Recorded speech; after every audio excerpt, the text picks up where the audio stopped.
Hey, what's up, y'all? It's Crazy Cassie here. And I'm hosting today's episode on the Hurricane of Football podcast. Let's get straight to it. Last time I was having a conversation with Seth and I mentioned Balotelli. And he was like, nah, he wasn't all that. Yeah, that was the term he used. He wasn't all that. I was like, yo, imagine a player with the strength of a heavyweight boxer. And he runs like a sprinter, like the literal van.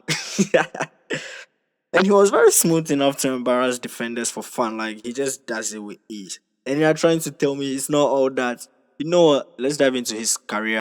So Mario Balotelli was no doubt a striker who had the world at his feet.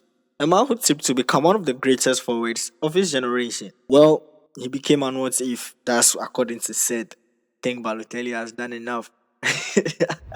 But you know, it's football. People laugh, people hate, people criticize, and no, let's just get into it. Mario Balotelli was born in Palermo, Italy, to Ghanaian immigrant parents. His early life wasn't easy. As a baby, he suffered serious intestinal problems and needed multiple surgeries just to survive. Later, he was fostered by the Balotelli family where he would grow up. He was born in Italy but wasn't granted Italian citizenship until he was 18.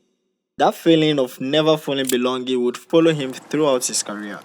By 15 years old, he was already making the senior appearances in lower leagues. Inter Milan snapped him up, and suddenly, Europe had a new superstar in the wait. At just 17, Balotelli became Inter's youngest scorer in the Champions League. He had flair, power, confidence, swagger, and by 2010, under Jose Mourinho, he had already won 3 Serie A titles, Coppa Italia, and Champions League, the historic treble. I mean, come on. And Seth still wanted more from the guy. Despite all this, Mario kept clashing with everyone. Mourinho once described managing Balotelli as comedy. In fact, in one match, Mourinho spent nearly the entire halftime begging Mario not to get sent off after already being booked. Minutes later, red card. A guy no did disappoint. Yep, he lacked discipline, that's for sure. Then came England. He went to Manchester City. This should have been Balotelli's moment to become a global superstar. He won the Golden Boy Award. He scored 2 goals in Manchester City's iconic 6-1 demolition of Manchester United at Old Trafford, revealing the famous shirt, "Why always me?" Then in 2012, the Premier League title race reached its dramatic end.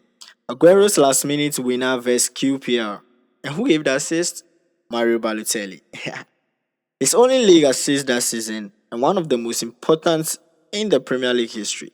But off the pitch, he was a different beast. He set his bathroom on fire with fireworks. He threw darts at youth players, nearly fought manager Robert Machini in training. Constant fines and suspensions, red cards everywhere.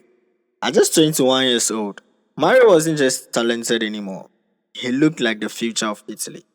People weren't asking if he'd win the Ballon d'Or, they were asking how many. That was how to speak, but sadly, it didn't last. After Euro 2012, Mario Balotelli joined AC Milan and started hot. 12 goals in his first 13 games. Again, it looked like he was back. Again, it faded.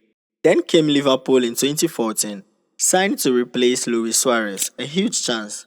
He scored just one league goal, later calling it one of the worst moves of his career. From there, Mario's journey became nomadic. He went to Nice, Marseille, Brescia, Monza, Turkey, Switzerland, and beyond.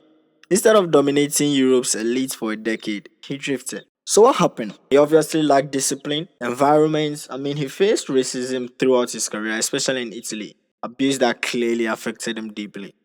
Mentally, he wasn't very focused. The very chaos that made him unique may also have held him back because talents open doors, discipline keeps you inside. Now back to the main topic. What if Mario Balotelli had Cristiano Ronaldo's work ethic? What if he had Ibrahimovic's obsession? What if he truly maximized himself? We might be talking about one of the greatest strikers of this era. Instead, we are talking about moments, highlights, headlights, potential. It's like a girl was set drifting at, but now you can't convince me. Mario Balotelli remains football's ultimate paradox. A good player enough to win everything, but remembered more for chaos than greatness.